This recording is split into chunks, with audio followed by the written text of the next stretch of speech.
ఓం శ్రీ సాయిరామ్. సాయి గురుకులం కార్యక్రమానికి స్వాగతం. జీవుడికి స్వప్నం అనేటువంటిది గొప్ప సాధన. ఆ స్వప్నంలో గురువు దైవం కనిపించడం, వారు అద్భుతమైనటువంటి బోధను మార్గదర్శకత్వాన్ని చేయడం అనేటువంటిది మనకు లభించినటువంటి ఒక వరం. ఎందుకంటే బాబా మార్గంలో ఉన్నటువంటి వాళ్లకు తరచూ కూడా అద్భుతమైనటువంటి స్వప్న దర్శనాలు వస్తూ ఉంటాయి. ఆ స్వప్న దర్శనంలో మన జీవితానికి సంబంధించినటువంటి, మన నిత్య కార్యాలకు సంబంధించినటువంటి అనేక విషయాలు అందులో కనబడుతూ ఉంటాయి. అందులో ఒక వ్యక్తి వచ్చి మనకు మార్గదర్శనం చేస్తూ ఉంటారు. ఇది సాధారణంగా ఉన్నటువంటి వాళ్ళకు దాని యొక్క అర్థం పరమార్థం తెలియదు, కానీ సద్గురువు యొక్క మార్గంలో ఉండినటువంటి వాళ్ళకు మాత్రం దాని యొక్క బోధ అర్థమవుతుంది.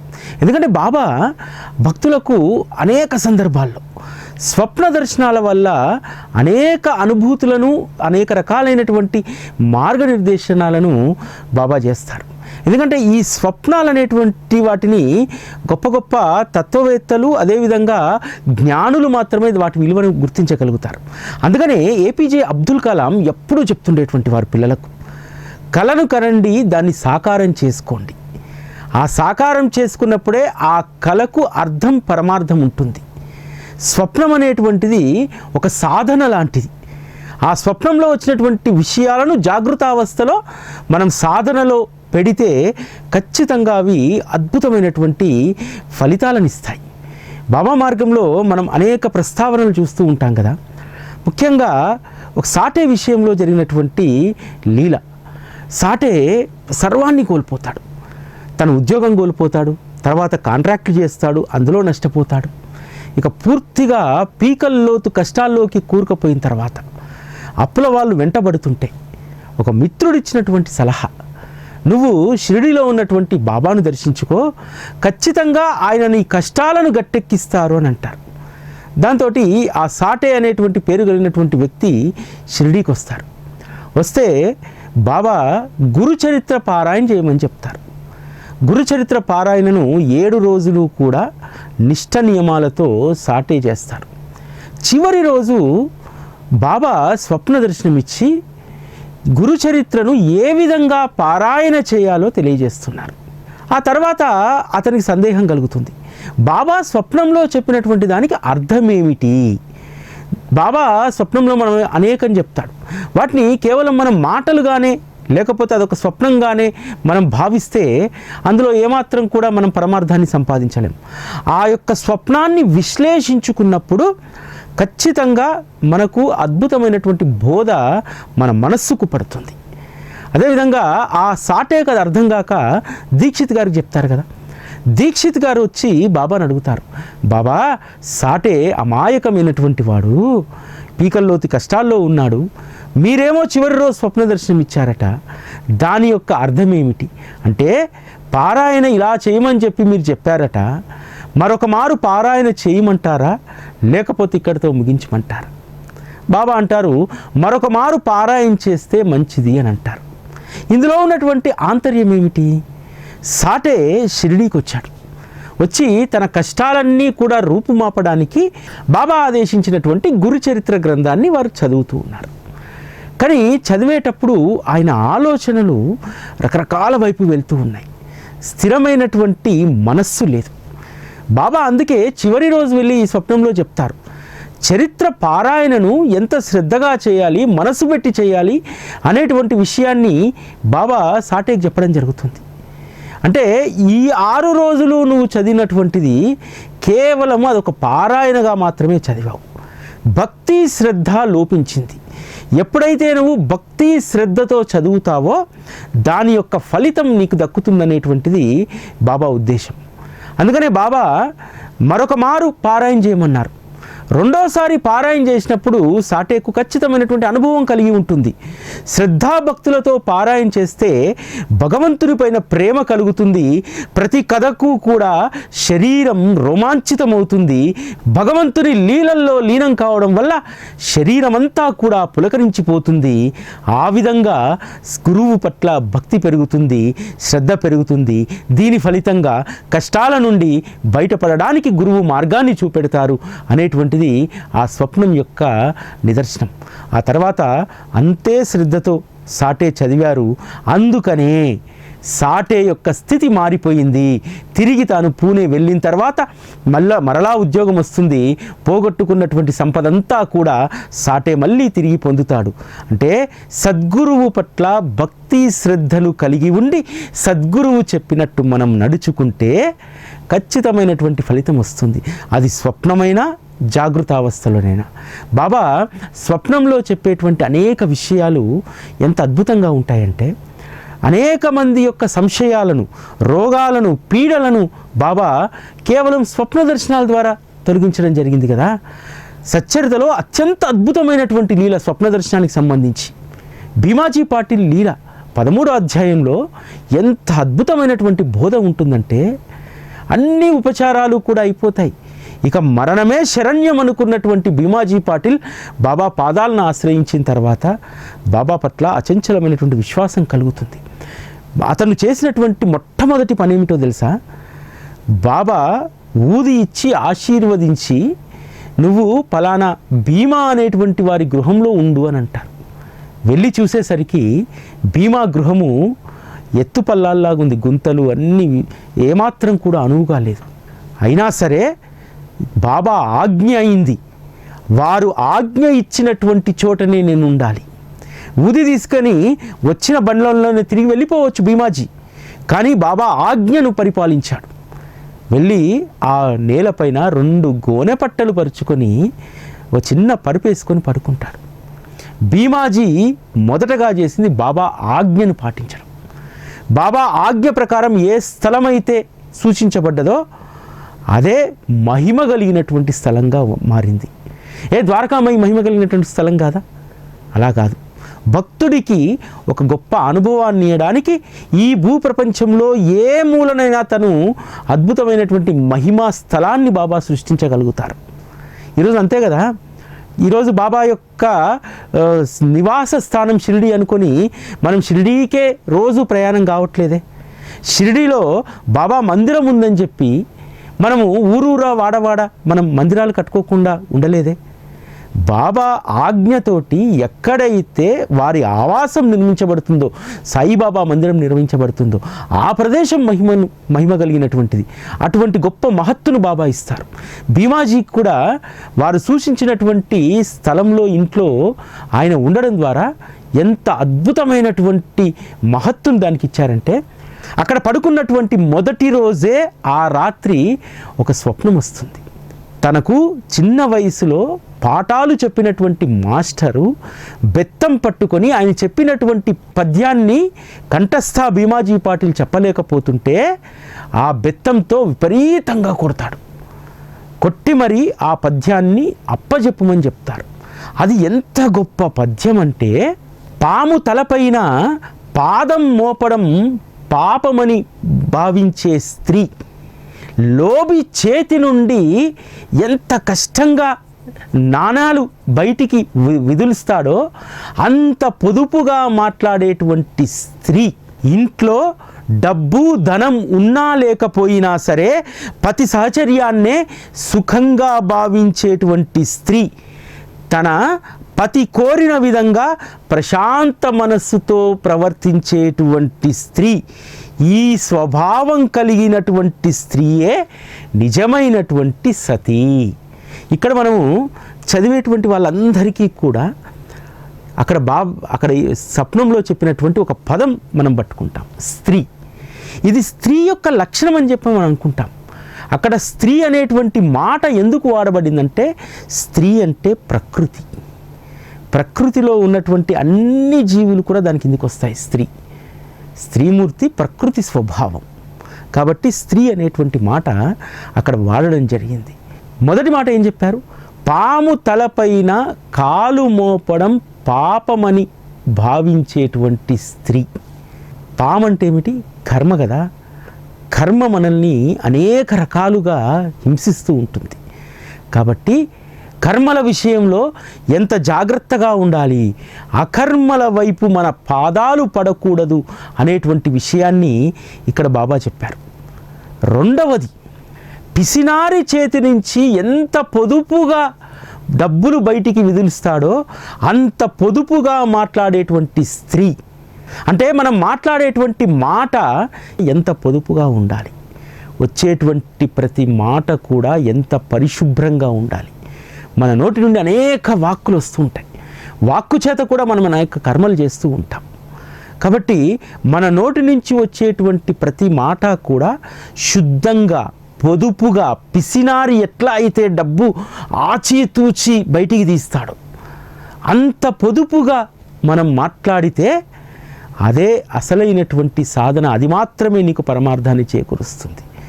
నెంబర్ 1, పాము తలపైన కాలు మోపడం అనేటువంటిది ఎంత పాపమో, మనం అకర్మలు చేయడం అనేటువంటిది, చెడు మార్గంలో మన ప్రయాణం, మన అడుగులు పడడం అనేటువంటిది అంత కర్మలని మనకు మూటగట్టిస్తుంది. కాబట్టి దాన్ని వదిలేయమంటున్నాడు. రెండవది, నీ మాట వాక్కు ఎలా ఉండాలో ఇక్కడ చెప్తున్నాడు. ఆ తర్వాత చెప్పినటువంటి అద్భుతమైనటువంటి మాట, డబ్బు ఐశ్వర్యం ఉన్నా లేకున్నా పతి సహచర్యమే సుఖమని భావించేటువంటి స్త్రీ. ఇక్కడ మనం దీన్ని ఏ విధంగా అర్థం చేసుకోవాలి? ఒక్కసారి మనం సద్గురువును చేరిన తర్వాత ధనము ఐశ్వర్యము ఉన్నా లేకపోయినా సరే వారి సహచర్యమే సుఖప్రదమైందని చెప్పి మనం భావించాలి. ఇంత గొప్ప అర్థం పరమార్థం ఇందులో ఉంది. సచ్చరితలో ప్రతి ఓవిని, బాబా చెప్పినటువంటి ప్రతి మాటను కూడా అనేక సార్లు విశ్లేషించుకున్నప్పుడు గొప్ప అర్థం పరమార్థం మనకు బోధపడుతుంది. నేను చెప్పినటువంటి ఈ భావన ఈసారి మనకు ఒక మనస్సుకు గొప్ప సమాధానాన్ని ఇవ్వడానికి ఈ భావాన్ని బాబా మనతో చెప్పిస్తున్నారు. మరలా దీన్ని మనం మననం చేసుకున్నప్పుడు మరలా మన పరిణితిని బట్టి అద్భుతమైనటువంటి భావాన్ని ఈ అక్షరాల్లోనే బాబా మనకు తెలియజేయవచ్చు. అందుకనే సచ్చరితలో ఉన్నటువంటి ప్రతి అంశాన్ని కూడా ప్రతిసారి నిశితంగా మనం పరిశీలిస్తే అద్భుతమైనటువంటి బోధ మన మనస్సును ఆకట్టుకుంటుంది. ఇంకొక అద్భుతమైనటువంటి మాట చెప్పారు, తన పతి కోరిన విధంగా శాంతమైనటువంటి మనస్సుతో ప్రవర్తించే స్త్రీ, ఈ స్వభావం గల స్త్రీయే నిజమైనటువంటి సతీ. ఇక్కడ మనం అర్థం చేసుకోవాల్సింది ఏంటంటే, గురువు కోరినట్టు, గురువు ఉంచినటువంటి స్థితిలో నువ్వు ప్రశాంతమైనటువంటి మనస్సుతో నువ్వు ఉండగలిగితే అదే అసలైనటువంటి గురుభక్తి, అతనే అసలైనటువంటి ఉత్తమ గుణాలు కలిగినటువంటి శిష్యుడు అని చెప్తున్నారు. ఇదంతా ఎందుకు స్వప్న దర్శనం ద్వారా భీమాజీ పాటిల్కు బోధించారు అంటే, ఇవేవి కూడా నువ్వు క్రితం జన్మలో పాటించలేదు. క్రూర జీవి అయినటువంటి పాము అనేటువంటి పాపాల వైపు నీ పాదాలు కదిలాయి. నెంబర్ 1. నెంబర్ 2, నువ్వు వాక్కు చేత చేసినటువంటి కర్మల వల్ల ఈరోజు నువ్వు సరిగ్గా మాట్లాడలేనటువంటి స్థితిలోకి వెళ్ళావు. క్షయవ్యాధి వచ్చినటువంటి వాళ్ళు మాట్లాడగలుగుతారా? ఎప్పుడూ దగ్గు ఆయాసమే తప్ప మాట బయటికి వస్తుందా? రాదు కదా. ఎంత గొప్ప నిదర్శనమో చూడండి. అంటే నువ్వు వాక్కు ద్వారా చేసినటువంటి కర్మల ఫలితంగా ఇది వచ్చింది. పిసినారి ఏ విధంగా అయితే డబ్బును ఆచితూచి విదులుస్తాడో మన నోటి నుండి వచ్చేటువంటి వాక్కు మాటలు అంత పొదుపుగా మాట్లాడాలి, అవి స్వచ్ఛంగా ఉండాలి. వాక్కు చేత చేసేటువంటి అకర్మలు మనల్ని ఏ విధంగా బాధిస్తాయి? ఎస్, కరెక్టే కదా. బాబా చెప్పినటువంటి ఈ పదం క్షయవ్యాధికి సంబంధించినటువంటిదే కదా.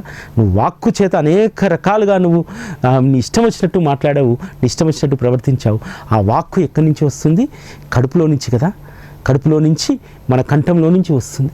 క్షయవ్యాధికి సంబంధించినటువంటి ఆ రక్తము, ఆ తేమడ అన్నీ ఎక్కడి నుంచి వస్తాయి? గొంతు నుంచే కదా. నువ్వు ఎంత అయితే విచ్చలవిడిగా వాక్కు చేత అకర్మ చేశావో, ఇప్పుడు అంత విచ్చలవిడిగా నీ కంఠం నుంచి, నీ నోటి నుంచి ఆ కర్మంతా కూడా రక్తం రూపంలో, వాంతుల రూపంలో నీకు అనుభవిస్తున్నావు అనేటువంటి విషయం ఇక్కడ చెప్పడం జరిగింది. స్వప్న దర్శనంలో ఉన్నటువంటి బోధ చాలా గొప్పది. 3వది, ఇంట్లో డబ్బు ఐశ్వర్యం ఉన్నా లేకున్నా సరే పతి సహచర్యమే వరంగా భావించి జీవించాలని చెప్పారు ఇక్కడ.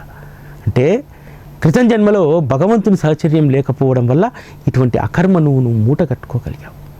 4వది, ఎవరైతే పతి కోరిన విధంగా ప్రశాంత మనస్సుతో జీవనాన్ని సాగిస్తారో వారే అసలైనటువంటి సతి అన్నారు. నువ్వు క్రితం జన్మలో అలజడులతో కూడినటువంటి జీవితాన్ని గడిపావు. ఆరాటం, భగవంతుడి సాహచర్యం ఉన్నా సరే దాన్ని పరిపూర్ణంగా అనుభవించలేకపోయావు. కాబట్టి ఈసారి దాన్ని పరిపూర్ణంగా అనుభవించు అని చెప్పి బాబా చెప్పాడు. ఆ తర్వాత మరొక స్వప్న దర్శనంలో తన ఛాతి పైన బండరాయితో ఎవరో సన్నికళ్ళుతో రుద్దుతున్నట్టు తన ఛాతిని స్వప్నం వస్తుంది. ఆ తర్వాత 2 రోజులకు 3 రోజులకు పూర్తిగా క్షయనయమైపోతుంది. మరి దీనిని భీమాజీ పాటిల్ ఆచరణలో పెట్టాడా లేదా, ఆ స్వప్నాన్ని అర్థం చేసుకున్నారా లేదా? బాబా దర్శనం తర్వాత, తన రోగ నివారణ జరిగిన తర్వాత భీమాజీ పాటిల్ జీవితం మారిపోయింది. సాయినారాయణుడు అనేటువంటి భావనతోటి సత్యనారాయణుడే సాయినారాయణుడు అయ్యాడు. ఆ సాయినారాయణుడి యొక్క వ్రతాన్ని చేసుకుంటూ అనేక మంది గృహాల్లో సాయి సత్యవ్రతాలను చేయిస్తూ దైవం యొక్క అనుగ్రహాన్ని అందరికీ అందిస్తూ క్షయ అనేటువంటి వ్యాధిని రూపుమాపి సద్గురువు తనకు చేసినటువంటి పద నిర్దేశాన్ని తూచా తప్పకుండా పాటించారు. మాట్లాడితే, కథ చెప్పితే బాబా లీలనే. ఏ విషయం మాట్లాడాల్సి వచ్చినా అది సద్గురువుకు సంబంధించి మాత్రమే. ఆ విధంగా భగవంతుడిచ్చినటువంటి స్థితిలో ఆనందంగా బతికాడు.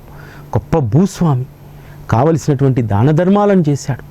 సద్గురువు తనను ఏ స్థితిలో అయితే ఉంచాడో ఆ స్థితిలో ఆనందంగా గడిపాడు.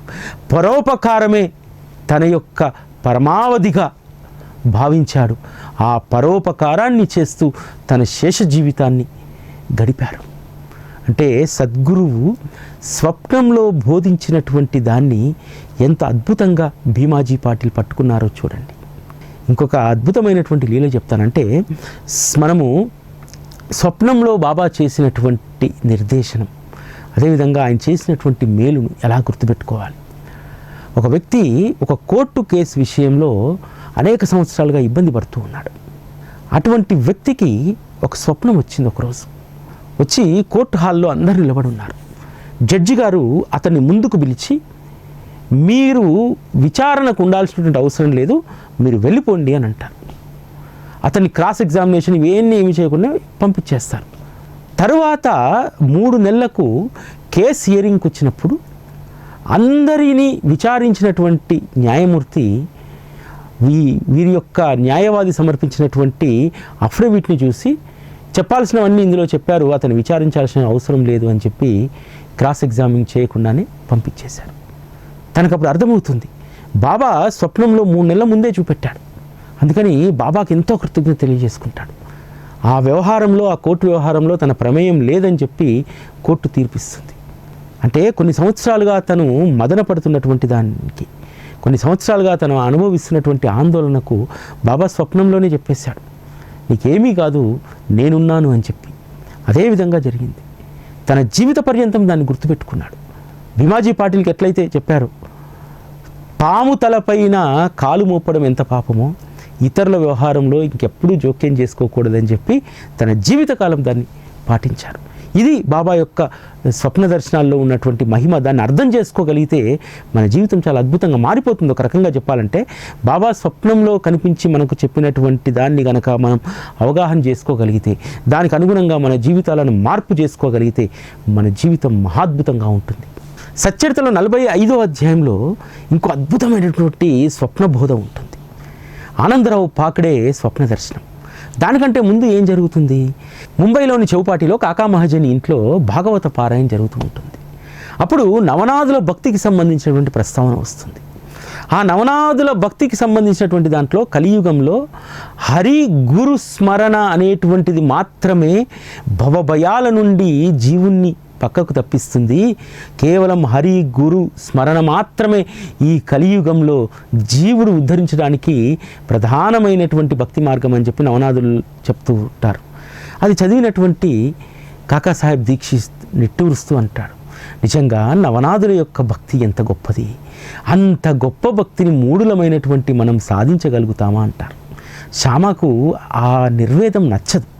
వెంటనే శ్యామ దీక్షిత్ గారితో అంటారు, మనము సద్గురు సహచర్యాన్ని అనుభవించలేదా, వారి పాదస్పర్శను కరస్పర్శను మనం పరిపూర్ణంగా ఆస్వాదించాం కదా, మరి అటువంటి మనం కూడా ధన్యులమే, మన భక్తి కూడా గొప్పదే అని అంటారు.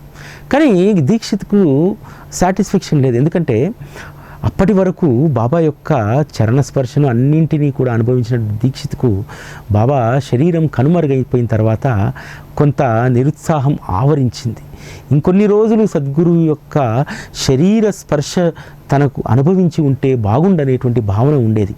అందుకనే అటువంటి నిర్వేదం వచ్చింది. దాన్ని బాబా ఊరికే అలా ఉంచనిస్తారా? దానికి సమాధానం చెప్పాలి కదా. వెంటనే అదే రోజు రాత్రి పాకడే, ఆనందరావు పాకడే స్వప్నంలోకి వెళ్తారు కదా. ఆనందరావు పాకడే సముద్రంలో నడుం లోతు వరకు నిలబడి స్నానం చేస్తూ ఉండగా వారి దృష్టికి శ్రీ సాయి మహారాజ్ కనిపిస్తారు. వారు మామూలుగా కనిపించలేదు. వారు రత్న ఖచ్చిత సింహాసనం పైన ఆసీనులై ఉన్నారు. ఆనందరావు పాకడే స్వప్న వృత్తాంతాన్ని చెప్తారు. బాబాను చూడగానే నా తనువు పులకరించిపోయింది. వారికి దూరం నుంచే నమస్కరిస్తుండగా పక్క నుండి మాధవరావు దేశపాండే వచ్చి, పాకడే బాబా పాదాలకు నమస్కరించు అని అంటారు. బాబా పాదాలు నీటిలో లోతుగా లోపలికి ఉన్నాయి. నేను ఎలా నమస్కరించేది? నాకు ఆ కోరిక ఉంది.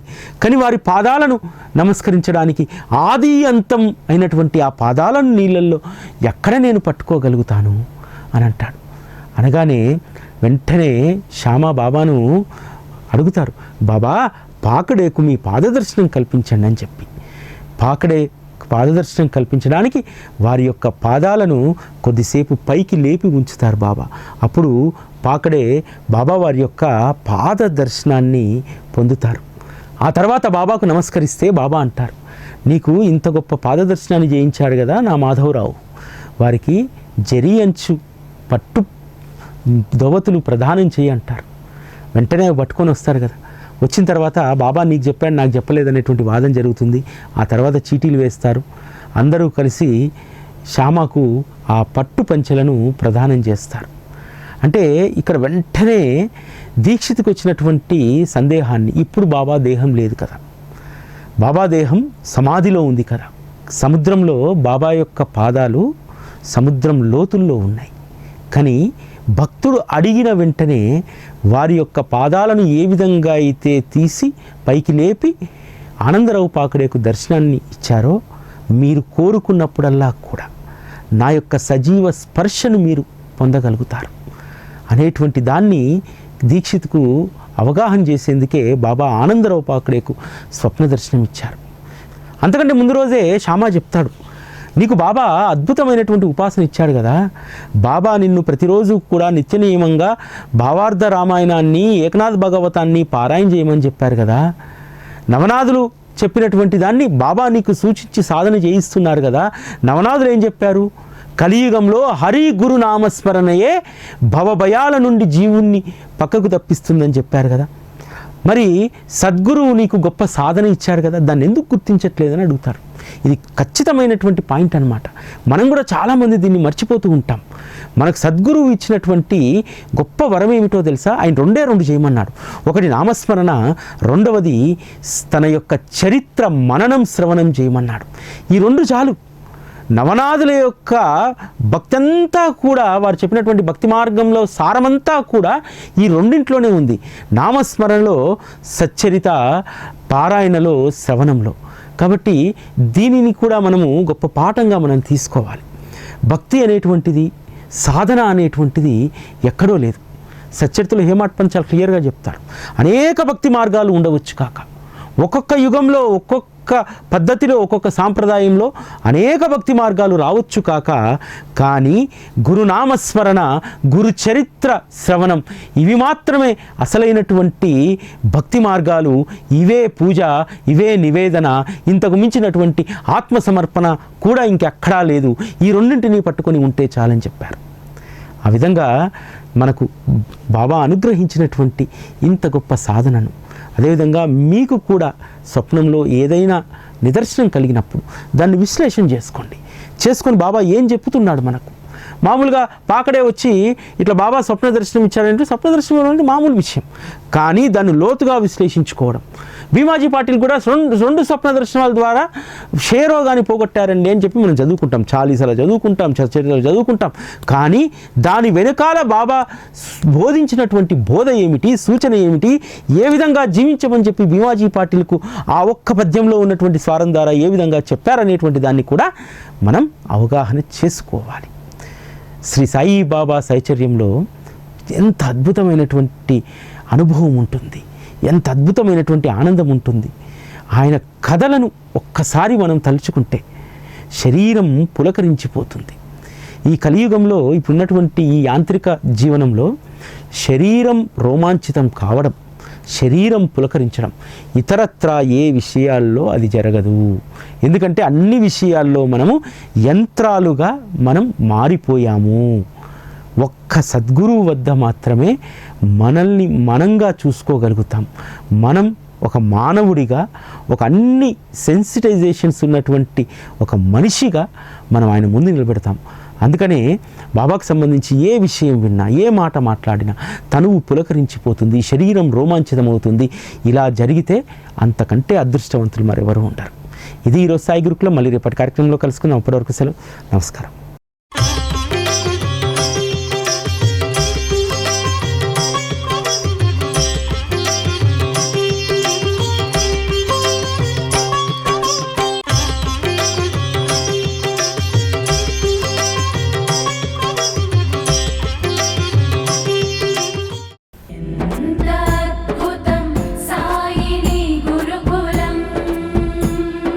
శిక్షణే తప్ప శిక్షలు లేని శరణాగతి సౌదం.